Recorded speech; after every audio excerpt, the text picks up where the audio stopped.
Hello kids, welcome to science session. We are doing chapter electricity and circuits. So today in this session we are going to learn about electric conductors and insulators. हम लोगों ने अब काफी चीजें सीख ली हैं. हमने electric circuit के बारे में now we know how does electric battery works. There is a chemical present in it. फिर हमने देखा कि there must be a proper connection between the battery and the bulb so that the bulb can glow. और वो उस सब का पूरा जो सेटअप है उसको we say with a specific name. और नेम क्या है? Electric circuit. कि when the circuit is completed then only the things will work. Clear? और हमने जैसे प्रीवियस सेशन में we have learned about electric switch. क्या और अगर हम देखें तो actually switch, what is switch? Switch का मीनिंग क्या हुआ? यस कि इट इज द, अगर हम कहें आप इंस्ट्रूमेंट कह सकते हैं, इंस्ट्रूमेंट नहीं हम कह सकते हैं इट इज अ डिवाइस के which helps to complete the circuit और break down the circuit. When it completes the circuit the things start working. And when there is a breakage in the circuit, means when we are putting it off, then those जो electrical हमारे जो भी हमारे appliances हैं they will not work. अब इन सब के आगे we are moving further in the chapter और आज जो हम लोग सीखने जा रहे हैं वो है कंडक्टर्स एंड इंसुलेटर्स. तो कंडक्टर तो आपको मालूम होगा, that can conduct, जो पास कर सकते हैं. What is the meaning of insulator? Any guesses? चलिए हम इस चैप्टर में चलेंगे तब आपको बताएंगे. और अगर आपने कोई आंसर सोचा है अपने पास रखिए, जब मैं एक्सप्लेन करूंगी यू कैन जज कि जो आप सीख रहे, जो सोच रहे थे, were you on the right track या आपका कुछ एक ऐसी ही गेस था. ओके सो अब वायर्स इन इलेक्ट्रिक सर्किट हमने ये देखा, wires play a very important role in the circuit. How are we connecting cell with the bulb? अभी हम की पॉइंट्स देख रहे थे. हमने सबसे पहले सेल को देखा, उसके बाद बल्ब को समझा, उसके बाद स्विच को समझा. लेकिन अब ये सब अगर हमारे पास हैं बट अगर वायर नहीं है तब क्या होगा? सब बल्ब भी बिल्कुल ठीक है, स्विच भी बिल्कुल ठीक है, आपका सेल में भी उतना मतलब it's in a functional state. फिर और वायर नहीं है, नथिंग कैन हैपन, है ना. सो वही हम देख रहे हैं. जो वायर्स हैं, ये जो वायर्स होते हैं actually they are metallic wires. Why this specific word is coming, metal wires? कुछ any idea? अगर हम ये जो वायर हमने यूज करा, डिफरेंट कलर वायर्स था ना, क्योंकि उसमें ऊपर जो प्रोटेक्टिव कवरिंग थी that was of different colour. वो हमने इसलिए लिया था so that we can look for the difference. So अगर हमने अब मेटेलिक वायर की जगह if I have taken a cotton thread, जरा सोचें, कॉटन थ्रेड से ऐसे कहीं आपने कुछ कनेक्शन होते देखा है? Why don't we use cotton threads in our wiring? बताइए. हमारा कॉटन थ्रेड हमारा का हम नहीं करते, हमारे कुछ स्पेसिफिक ही वो हैं थिंग्स जिनको we can use as wires. तो this means there is a difference between a cotton thread and the wire. है या नहीं है? There is a difference. वो क्या डिफरेंस हो सकता है? Any guesses? Can we use any material to make electric circuits? तो इससे अब हमारा यही क्वेश्चन आ रहा है कि हमें स्पेसिफिक एक पर्टिकुलर वायर चाहिए या हमें एक थ्रेड्स कुछ ऐसे भी we can use.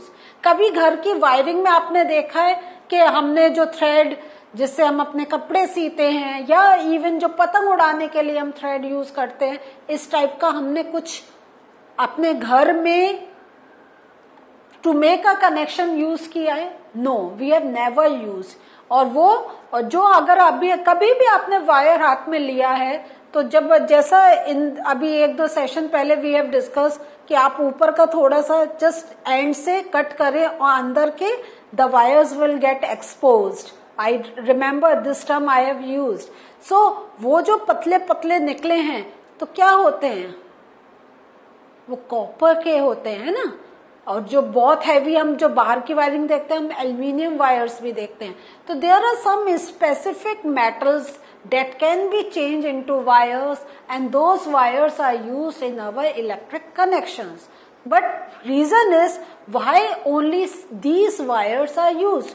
Why can't we use any other material?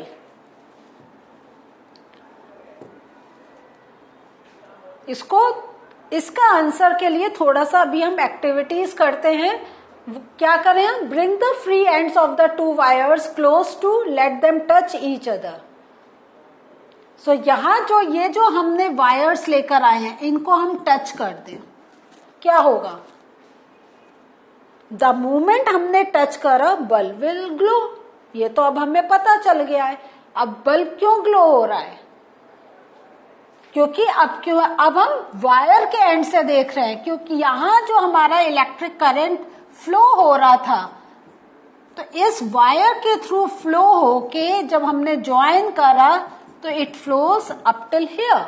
And अब हम कह सकते हैं because after joining the circuit was complete, that's why we can से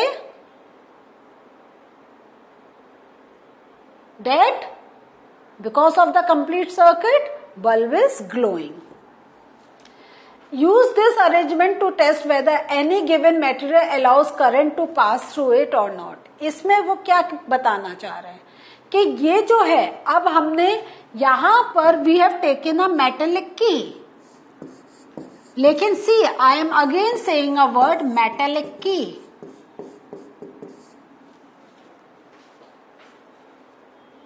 What do you think? Bulb glow करेगा? वो तो पिक्चर में हमने दिखा दिया, बल्ब इज ग्लोइंग। ओके, अभी और देखते हैं। अब हमने पहले वायर लिया, उसको ज्वाइन करा, उसके बाद हमने उन दोनों वायर्स को किसकी हेल्प से ज्वाइन कर रहा? With the help of the key. तब भी we are seeing that the bulb is glowing. Now अब हम कुछ और मटेरियल लेते हैं, जैसे कॉइन्स ले लिए, कॉर्क ले ली, रबर ले लिया, ग्लास ले लिया, प्लास्टिक स्केल ले लिया। You try with all these things. तो बिकॉज ये सारे इतने लंबे experiments you can not do, तो उसका ही एक यहाँ चार्ट के through I want to explain कि ये वाली चीज होगी then the bulb will glow, अगर ये चीज होगी बल्ब विल नॉट ग्लो। क्योंकि हमारा मेन कॉन्सेप्ट है to get the understanding why with some specific things bulb glow but with some specific things bulb does not glow. तो यहाँ पे हम देखते हैं, जब हमने की लिया तो की का मटेरियल क्या है? मेटल, तो इसलिए बल्ब ग्लोस। इरेजर लिया, इरेजर का मटेरियल क्या है? इरेजर का material it is rubber, so we are seeing that the bulb is not glowing. Okay, scale, scale क्या है? Plastic. What do you think? Bulb will glow? Glow होगा? No, है ना? अभी हम इसको थोड़ा समझेंगे। पहले first let me complete this chart. Match stick, match stick किससे बनती है? वुड से, bulb will not glow. Glass bangle, no. Iron nail, yes.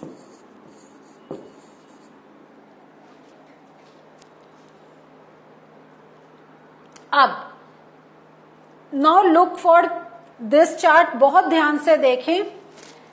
हम डिफरेंट थिंग्स के नाम ले रहे हैं, लेकिन मेन जो हमारा एक ग्लोइंग का अगर हम कॉन्सेप्ट देखें तो we have to keep focus on this column,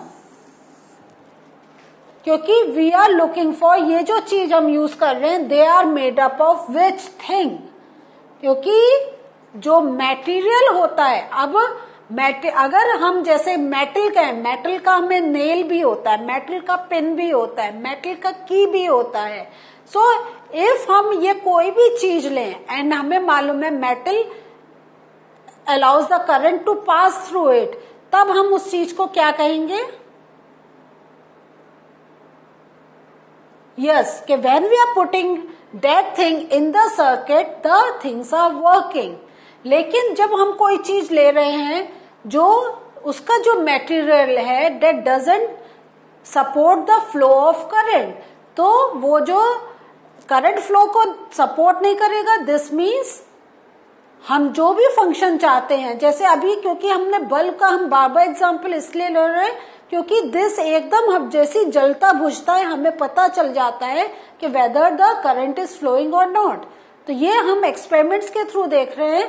तो it is not important to look for कि हम की यूज कर रहे हैं, इरेजर यूज कर रहे हैं, क्या यूज कर रहे हैं।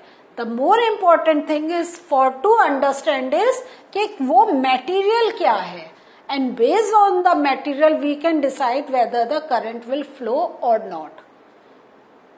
ये आपको समझ में आ रहा है? तो this means there are some materials that allows the current to pass through them and there are some materials that doesn't allow current to pass through them.